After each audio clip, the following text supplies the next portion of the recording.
এই যুগের এক বাদশা, তার অভ্যাস ছিল কবিতা শোনা, নতুন নতুন কবিতা শুনে পুলকিত হতেন। এখন নতুন কবিতা আর কত শোনানো যায়, এখন কবিতা আর মানুষ নতুন করে আর বানাচ্ছে না। ফলে রাজা তার মন্ত্রীদেরকে ডেকে বলল যে বাজারে শোহরাত করে দাও, যে ব্যক্তি নতুন কবিতা রাজাকে শোনাতে পারবে তাকে 10 সহস্র মুদ্রা পুরস্কার দেওয়া হবে। মন্ত্রীরা বলল এটা তো সর্বনাশ হবে, এই নতুন কবিতা লোকেরা বানায় আনবে আর আপনি 10 সহস্র করে মুদ্রা দিয়ে দিয়ে রাজভান্ডার তো শেষ হয়ে যাবে। রাজা বলল না, আমার বুদ্ধি আমার কাছে, তোমরা শুধু এইভাবে ঘোষণাটা দিয়ে দাও আর 3টা লোক দাও আমাকে, একবার শুনলে মুখস্থ হয় এরকম একজন দাও, 2বার শুনলে মুখস্থ এরকম আরেকজন দাও, 3বার শুনলে মুখস্থ এরকম আরেকজন দাও। স্মৃতিশক্তি সম্পন্ন এরকম 3 জন লোক পাওয়া মোটেই কষ্ট হলো না। বাজারে শোহরাত করে দেওয়া হলো। নতুন নতুন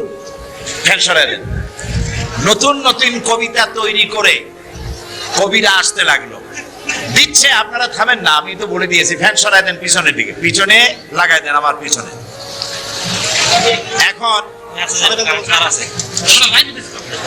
এখন কবিরা কবিতা রচনা করে নিয়ে আসছে, নতুন কবিতা শুনতেছে রাজা। কবিতা শুনে শখ মিটাইয়া রাজা বলছে এটা কি একটা নতুন কবিতা হলো কবি? এটা তো আমি জানি। কবি কয় যেন আপনি জানবেন কি করে, তো আমি তৈরি করেছি, কত হোমওয়ার্ক করে রাত জায়গা কষ্ট করে এটা তৈরি করেছি, আর আপনি বলছেন আমি জানি। বাদশা বলছে শুধু আমি না, তোমার বিশ্বাস হয় না? এই যে আমার পাশে যে সব পারিষদের লোকেরা যারা বসে আছে ওরাও জানে। কবি চ্যালেঞ্জ করলো অসম্ভব, আমি সারা রাত জেগে জেগে কষ্ট করে রুদ্ধদ্বার কক্ষে বসে বসে কবিতা রচনা করেছি, কারো জানার কথা না। তোমার বিশ্বাস হয় না? ওই যে একবার শুনলে যার মুখস্থ হয় তার বললো তুমি শোনাও তো, সে দাঁড়ায় শোনাই দিল। 2বার শুনলে যার মুখস্থ হয় তার তো 2বার শোনা হয়ে গেছে, বললো তুমি শোনাও, সেও শোনাই দিল। 3বার শুনলে যার মুখস্থ হয় তার তো 3বার শোনা হয়েছে, বললো তুমি শোনাও তো, সেও শোনাই দিল। কবি বেচারা বেকুব হয়ে হেঁটে গেল। এরকম কবিদের কাছ থেকে নতুন নতুন কবিতা শুনে শখ মেটাতে মেটাতে এক চালাক কবি অবস্থাটা বুঝে ফেলেছে। সে বুঝে এক কবিতা তৈরি করে এনেছে, এনে বলছে যা পান আমি এক কবিতা এনেছি। বললো না যে নতুন কবিতা এনেছে, কবিতা এনেছে। বাদশা বলল শোনাও। কবি কবিতা শোনালেন। তার কবিতার অর্থ ছিল এরকম যে হে রাজা, আপনার পিতা আর আমার পিতার সাথে ছিল গভীর বন্ধুত্ব। এই বন্ধুত্বের সূত্র ধরে আপনার পিতা আমার পিতার কাছ থেকে 10 সহস্র রৌপ্য মুদ্রা ধার করেছিলেন। চুক্তিপত্রে লেখা ছিল আপনার পিতা আর আমার পিতা মরে যাওয়ার পর আপনি আপনার পিতার উত্তরাধিকার সূত্রে আমার পিতার কাছে দেনা হিসাবে 10 সহস্র রৌপ্য মুদ্রা আমাকে পরিশোধ করবেন। বাদশা শুনিয়া চিন্তা করলো সর্বনাশ, আমি যদি বলি যেটা আমি জানি আর সাথের লোকেরাও জানে তাহলে তো সাক্ষী প্রমাণ হয়ে গেল, তাহলে তো 10 সহস্র মুদ্রা না রৌপ্য মুদ্রা দেওয়া লাগবে, কি সাংঘাতিক কথা। রাজা তখন বলল কবি এতদিনে নতুন একটা কবিতা তুমি আবার শোনালে, যা আমিও জানি না আবার লোকেরাও জানে না। আমি এই গল্পটি আপনাদেরকে শোনালাম এই জন্য যে সেই যুগের লোকেরা যতটা পাগল, আহাম্মক, বেকুব আমরা মনে করি, এরকম বেকুব ছিল না, আহাম্মক ছিল না। তাদের শৌর্য ছিল, তারা স্বাধীন চেতা ছিল, বীরত্বগাথা ছিল তাদের। তারা কারোর অধীনতা স্বীকার করতো না, বুদ্ধি ছিল, প্রজ্ঞা ছিল, মেধা ছিল, সব ছিল। শুধু একটি জিনিসের অভাবে তারা চুরি করত, ডাকাতি করত, জেনা করত, ব্যভিচার করত, হত্যা করত, এগুলিকে কোনো অপরাধ মনে করতো না। সেই জিনিসটির নাম ছিল ওহীর জ্ঞান। সেই জিনিসটির নাম ছিল কি? আল্লাহ রাব্বুল আলামিন সেই যুগে এই মানুষগুলির পরিবর্তনের জন্য, গোটা বিশ্বে শান্তি আনার জন্য, পৃথিবী যখন ধ্বংসের দ্বার প্রান্তে দাঁড়িয়েছে, রহমত ছাড়া পৃথিবীকে আর রক্ষা করা যাবে না, তখন আল্লাহ তাআলা রাসূলকে রহমত হিসেবে পাঠালেন। আল্লাহ তাআলা বলছেন ওয়ামা আরসালনাকা ইল্লা রাহমাতাল লিল আলামিন। নবী হে, আমি আপনাকে আমার গোটা বিশ্বের জন্য, গোটা সৃষ্টি জগতের জন্য আমি আপনাকে আমার করুণার মূর্ত প্রতীক করে পাঠালাম। সৃষ্টি জগতের জন্য আপনি আমার রহমত। সুবহানাল্লাহ। বর্তমান যে মাসটা চলছে এই মাসটির নাম আরবি মাস মাহে রবিউল আউয়াল। এই মাসেই আল্লাহ তাআলা পাঠিয়েছিলেন বিশ্বনবী মুহাম্মদ রাসূলুল্লাহ সাল্লাল্লাহু আলাইহি ওয়াসাল্লামকে পৃথিবীর মানবতার কল্যাণের জন্য। তাকে এই পৃথিবীতে আল্লাহ তাআলা পাঠিয়েছিলেন। আল্লাহ তাআলা কোরআনে কারীমের মধ্যে বলছেন, সূরা আন-নাহল, আল্লাহ তাআলা বলছেন, وعلى الله قصد السبيل ومنها جائر ولو شاء لهداكم أجمعين وعلى الله قصد السبيل। আর সোজা রাস্তা বলে দেওয়ার দায়িত্ব আমি আল্লাহর। সুবহানাল্লাহ বলেন। সোজা রাস্তা বলে দেওয়ার দায়িত্ব কার? আল্লাহ তাআলা বলছেন সোজা রাস্তা বলে দেওয়ার দায়িত্ব আমার, যেখানে রয়েছে অসংখ্য বাঁকা পথ। ওয়ালাউ শাআ লাহাদাকুম আজমাইন। আর আমি যদি ইচ্ছে করতাম তাহলে গোটা বিশ্বের সমগ্র মানব মণ্ডলীকে আমি হেদায়েত করে দিতাম। এখানে প্রশ্ন ওঠে, তাহলে তিনি হেদায়েত করলেন না কেন? এই যে পৃথিবীতে নানামুখী মানুষ, কেউ আল্লাহ মানে কেউ মানে না, কেউ নামাজ পড়ে কেউ পড়ে না, কেউ মদ খায় জেনা করে, এই যে নানামুখী নানা চরিত্রের মানুষ, আল্লাহ বলছেন আমি হেদায়েত ইচ্ছে করলে সবাইকে করে দিতে পারতাম, তাহলে তিনি করলেন না কেন? এর কারণ হচ্ছে আল্লাহ তাআলা মানুষকে করেছেন সব থেকে শ্রেষ্ঠ সৃষ্টি। সৃষ্টির সেরা কারা? জোরে বলেন। আচ্ছা, সৃষ্টির সেরাই মানুষ হলো কি করে? মানুষ কি পাখির মতো উড়তে পারে? মানুষ কি চিতাবাঘের মতো দৌড়াতে পারে? মানুষ কি মাছের মতো সাঁতরাতে পারে? মানুষ কি বাঘের মতো ক্ষিপ্রতা, সিংহের মতো হিংস্রতা, সাপের মতো ক্রুদ্ধতা এগুলি মানুষের মধ্যে কি আছে? নাই। তাহলে মানুষ সৃষ্টির সেরা হলো কিভাবে? বলতে পারেন? সৃষ্টির সেরা হয়েছে তার জ্ঞানের কারণে। আল্লাহ তাআলা চাঁদ সূর্যকে যেভাবে বাধ্য করেছেন তার হুকুম মানার জন্য, আমাদেরকে আল্লাহ তাআলা এভাবে হুকুম মানতে বাধ্য করেন নাই। কোরআন শরীফে আল্লাহ তাআলা বলেছেন, ওয়ালাকাদ কাররামনা বনি আদম। আল্লাহ তাআলা বলেন, আদম সন্তানকে আমি সম্মানিত করেছি। চাঁদ, সূর্য, গ্রহ, নক্ষত্র, সৌররাজি, নবমণ্ডল, ভূমণ্ডল সবকিছু আল্লাহর আইন মানতে বাধ্য না বাধ্য নয়? আল্লাহ তাআলা কোরআনে কারীমে বলেছেন, আফা গায়রা দীনিল্লাহি ইয়াবগুন ওয়ালাহু আসলামা মান ফিস সামাওয়াতি ওয়াল আরদি তাওআন ওয়া কারহা। আফা গায়রা দীনিল্লাহি ইয়াবগুন, তোমরা কি আল্লাহর দেওয়া জীবন ব্যবস্থাকে ছেড়ে দিয়ে অন্যের তৈরি করা মতবাদ গ্রহণ করতে চাও? ওয়ালাহু আসলামা মান ফিস সামাওয়াতি ওয়াল, অথচ আকাশে যা আছে, জমিনে যা আছে সব কিছু তার আনুগত্যের মস্তককে আমার সামনে নত করে দিয়েছে। সুবহানাল্লাহ। চাঁদ এবং সূর্য, সূর্যের কোনো ক্ষমতা নাই। রাত এখন বাংলাদেশে 8:40। রাত, সূর্যের কোনো ক্ষমতা নাই এখন বাংলাদেশে সে উদিত হয়। রাতের অধিকারকে সূর্য ক্ষুণ্ণ করতে পারে না, সূর্যের অধিকারকে চন্দ্র ক্ষুণ্ণ করতে পারে না। লাশ-শামসু ইয়ানবাগি লাহা আন তুদরিকাল কামারা ওয়ালাল লাইলু সাবিকুন নাহার ওয়া কুল্লুন ফি ফালাকিন ইয়াসবাহুন। আকাশে জমিনে যা কিছু আছে সব আল্লাহর হুকুম মেনে চলছে, কেউ কাউকে অতিক্রম করতে পারে না। তাহলে আমরা বুঝলাম চাঁদ সূর্য হুকুম মানে কার? জোরে বলেন। এই যে গাছগুলি, চতুর্দিকে যত গাছপালা আপনারা দেখতে পান, সুগরি গাছে নারকেল হবে না, নারকেল গাছে তাল হবে না, বেল গাছে জাম হবে না, আম গাছে লিচু হবে না। ওয়ালান তাজিদা লিসুন্নাতিল্লাহি তাবদীলা। আল্লাহ তাআলা বলছেন আমার ল অফ নেচার, প্রকৃতির আইনের ভেতরে কোনো পরিবর্তন হবে না, আমার আইন দ্বারা মানতে বাধ্য। কেবলমাত্র মানুষ, কেবলমাত্র মানুষ। আমি তোমাদেরকে সম্মানিত করেছি, সেই জন্য আমি তোমাকে আইন মানতে বাধ্য করি নাই। কোরআন শরীফে আল্লাহ পাক বলছেন, ইচ্ছে করলে কুফরি করতে পারো, ইচ্ছে করলে ঈমান আনতে পারো, ইচ্ছে করলে মুমিন হতে পারো, ইচ্ছা করলে কুফরিও করতে পারো। এটা তোমার ইচ্ছার উপরে ছেড়ে দিয়েছে। কারণ কাত্তা বাইয়ানার রুশদু মিনাল গাই, হক আর বাতিল দুইটাকে আমি আলাদা করে দেখিয়ে দিয়েছি।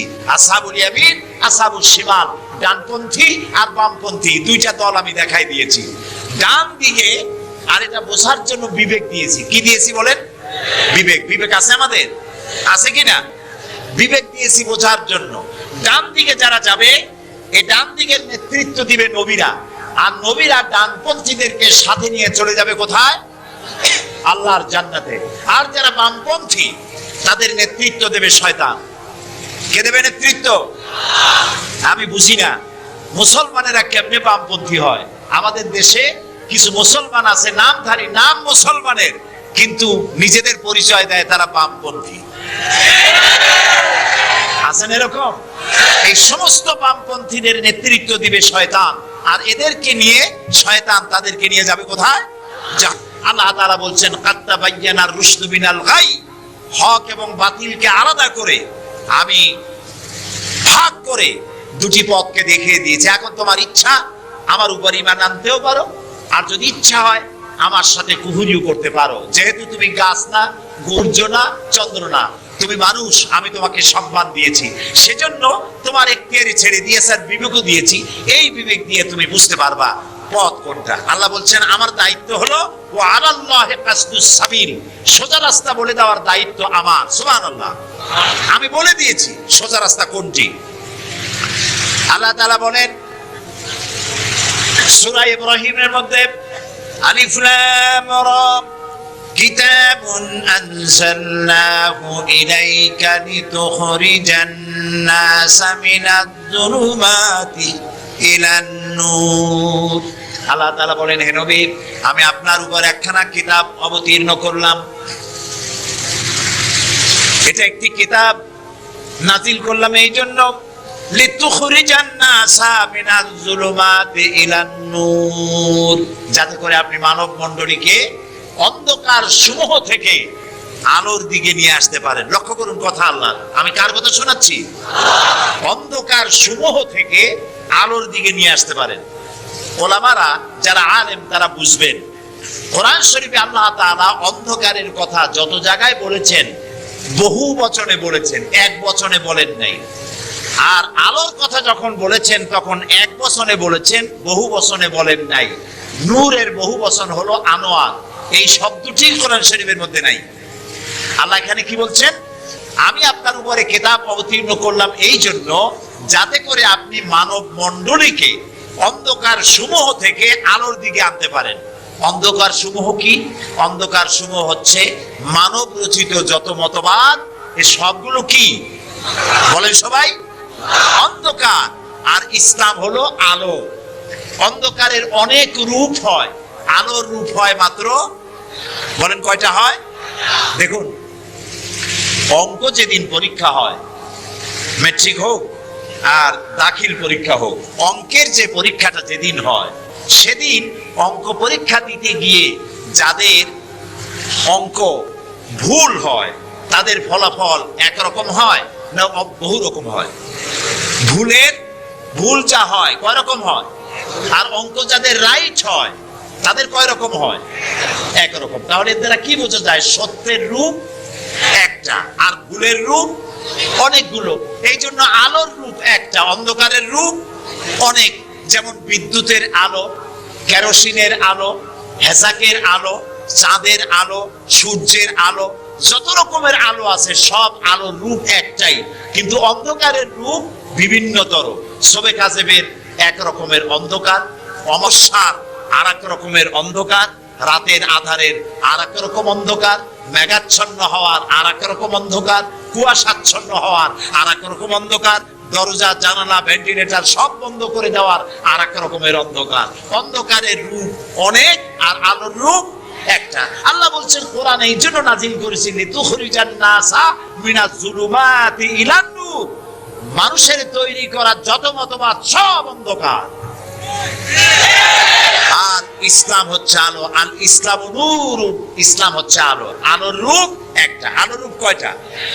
আল্লাহ তাআলা বলছেন ওয়া আলাল্লাহি কাসদুস সাবিল, আমি সোজা রাস্তা বলে দেব, যেখানে আছে অসংখ্য বাঁকা পথ, সেই সোজা রাস্তার নাম কি বলতে পারবেন?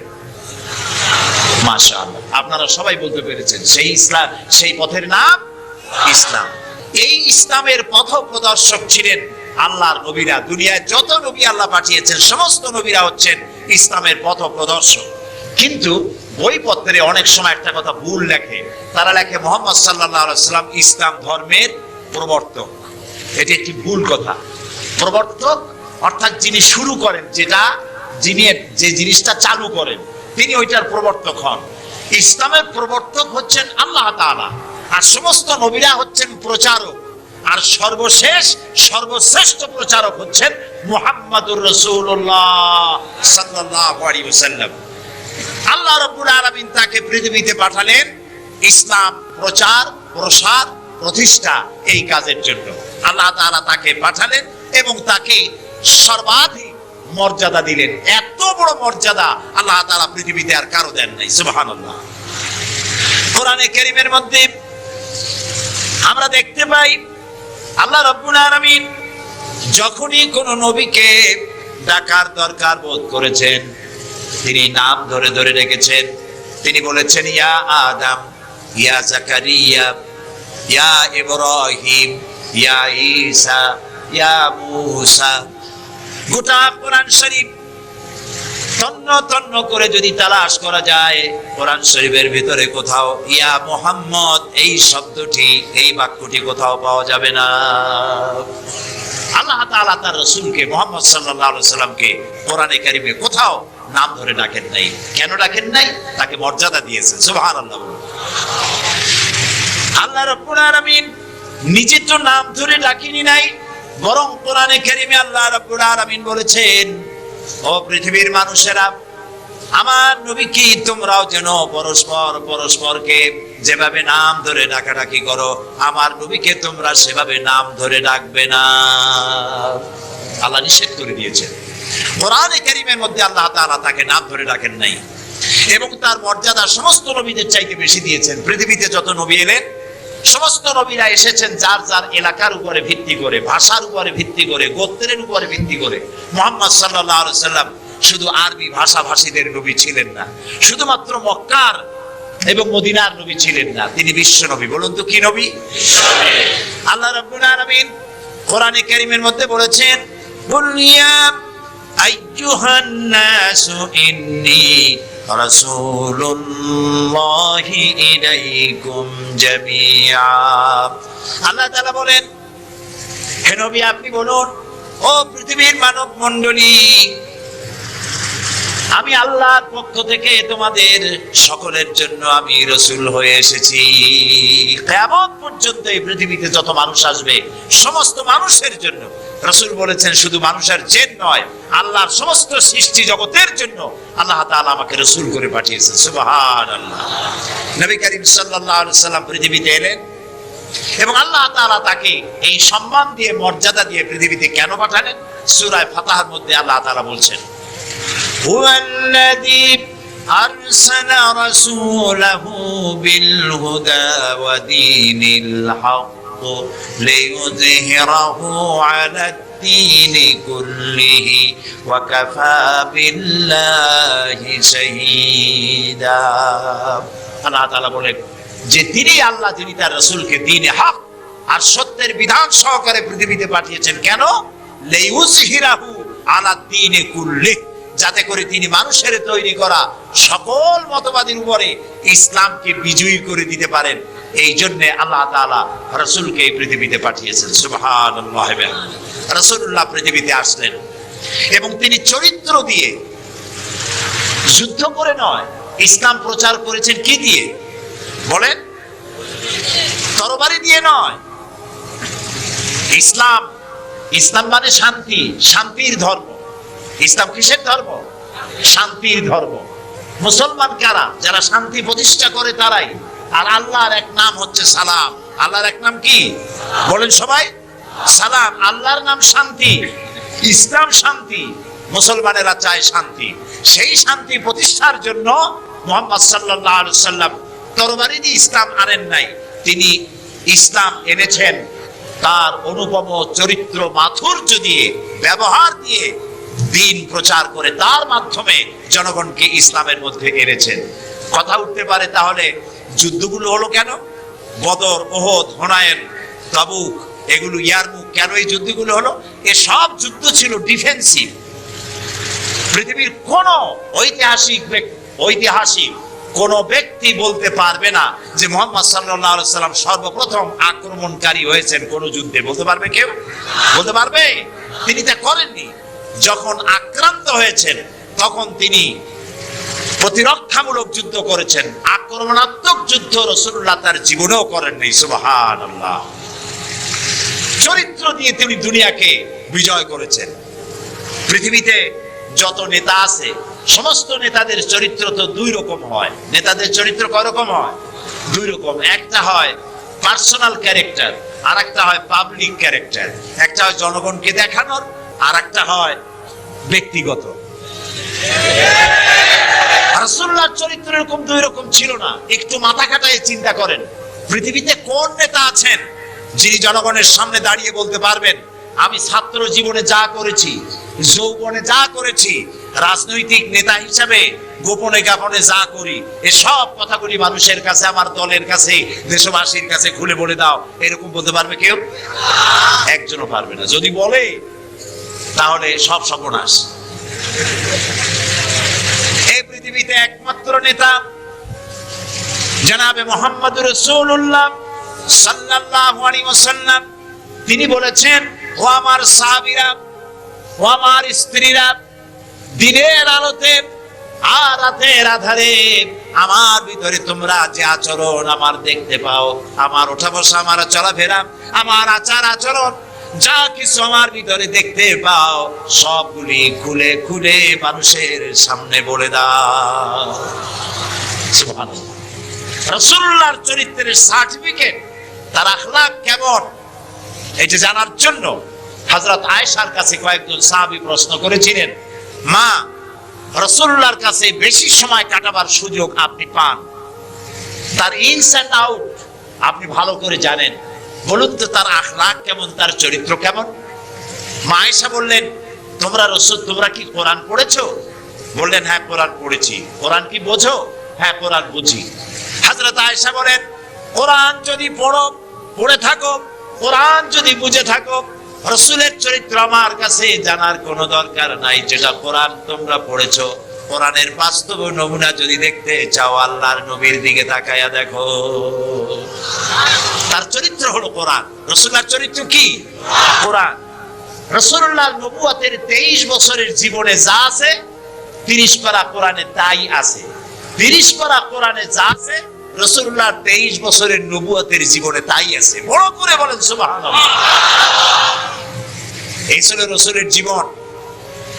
তার চরিত্র সম্পর্কে আল্লাহ তাআলা বলছেন, ওয়া ইন্নাকা লাআলা খুলুকিন আযীম। হে নবী, আপনি উন্নত চরিত্রের উপরে প্রতিষ্ঠিত। আল্লাহ বলতেছেন। কে বলতেছেন? আল্লাহ বলতেছেন আপনি উন্নত চরিত্রের উপরে প্রতিষ্ঠিত। সুবহানাল্লাহ। এবং আমাদেরকে বলা হচ্ছে, আমাদেরকে, কাদেরকে? সারা দুনিয়ার মুসলমানদেরকে বলা হচ্ছে, লাকাদ কানা লাকুম ফি রাসূলিল্লাহি উসওয়াতুন হাসানা। গ্রহণযোগ্য মহত্তম আদর্শ তোমাদের জন্য আদর্শ রয়েছে তোমাদের রাসূলের মধ্যে। আমরা উল্টা কাজ করি। আমরা ইসলামরে চিনি পীর সাহেবরে দিয়া, মৌলানা সাহেবরে দিয়া, হুজুররে দিয়া ইসলাম বুঝতে চেষ্টা করি। এটা উল্টা কাজ। আসলে ইসলাম দিয়া, কোরআন দিয়া, হাদিস দিয়া পীর সাহেবকে যাচাই করা উচিত, কোরআন হাদিস মতো উনি আছেন কিনা। হুজুর সাহেব, মৌলানা সাহেব, নেতা সাহেব কোরআন হাদিস অনুযায়ী আছে কিনা, ওই ব্যারোমিটার দিয়েই বাছাই এবং যাচাই করা উচিত। কিন্তু তা না করে আমরা উল্টাটা করি, যার জন্য আমরা প্রতারিত হই। এই জন্য রাসূল হচ্ছেন আমাদের নেতা হিসাবে শ্রেষ্ঠ নেতা। তার থেকে বড় নেতা আকাশের নিচে জমিনের উপরে কেউ নাই। তাকেই গ্রহণ করতে হবে। দেখুন, চরিত্রের উন্নত সার্টিফিকেট দিতে পারে একজন পুরুষের জন্য কে দিতে পারে? তার স্ত্রী। সব থেকে কে পারে? স্ত্রী বলতে পারে এই পুরুষটি কেমন। আর একজন স্ত্রী তার স্বামীর জন্য সব করতে পারে, জীবনটাও বিলাই দিতে পারে, কিন্তু সহজে স্বামীর বিশ্বাস যেটা সেটার উপরে ঈমান আনা এটি সহজ কথা নয়। যত পীর সাহেবরা আছেন বাইরে মুরিদ বানাতে আসেন, জিজ্ঞেস করা উচিত, হুজুর আপনার বউ আপনার কাছে মুরিদ হয়েছে কিনা?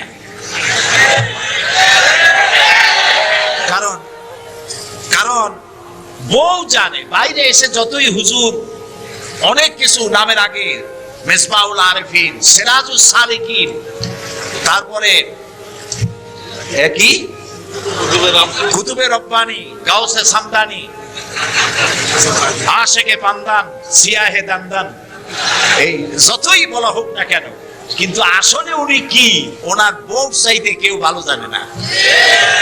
এটা ঠিক কিনা? বউ ঈমান আনছে কিনা, মুরিদ হইছে কিনা, ওইটা দেখা দরকার। ড্রাইভারকে জিজ্ঞেস করা দরকার আপনার হুজুর কেমন, ড্রাইভার বলতে পারবে।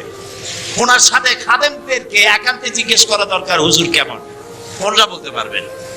দেখুন, এই পৃথিবীতে নবী করিম সাল্লাল্লাহু আলাইহি ওয়াসাল্লাম যখন ওহী পেলেন, দ্বিতীয় ওহী ছিল ওয়ানজির আশিরাতাকাল আকরাবিন, নিকটবর্তী লোকদেরকে এবার দ্বীনের দাওয়াত দেন।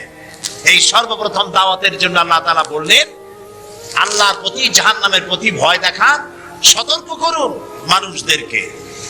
সর্বপ্রথম তিনি মনে করলেন নিকটবর্তীদেরকে দাওয়াত দিতে আল্লাহ বলেছেন আগে। আমার নিকটবর্তী খাদিজার চাইতে তো কেউ নাই। খাদিজার কাছে গিয়েই রাসূলুল্লাহ দাওয়াত দিলেন। দাওয়াতটা কি? বললেন, খাদিজা, এই যে চোখে দেখা লাত, মানাত, উজ্জা, হুবাল, এর একটাও খোদা না, এগুলো বেহুদা। এগুলা কিছু বানাইতে পারে না, কেউ সাহায্য করতে পারে না, এমনকি নিজেকেও বিপদ থেকে রক্ষা করার কোনো শক্তি ওদের নাই। এক অদেখা আল্লাহ আছেন, যিনি ছাড়া কোনো ইলাহ নাই। তোমাকে আমাকে তিনিই সৃষ্টি করেছেন, তাকে আল্লাহ হিসাবে মানো, যারা দেখা যায় না। আর আমি সেই আল্লাহর শেষ নবী, আমাকে নবী হিসাবে মানো। কত বড় কঠিন কথা, কত বড় কঠিন কথা। প্রিয় ভাই সব, পর্দার আড়ালের মা বোনেরা, লক্ষ্য করুন, হযরতে খাদিজাতুল কুবরা রাদিয়াল্লাহু তাআলা আনহা 40 বছরের বয়সের সময় মুহাম্মদ সাল্লাল্লাহু আলাইহি সাল্লামকে বিয়ে করেছিলেন। তখন তার বয়স 25 বছর। আর আজ 40 বছর বয়সে নবীজি নবুয়ত পেয়েছেন, 15টি বছর সময় পেয়েছেন রাসূলকে কাছে থেকে দেখার।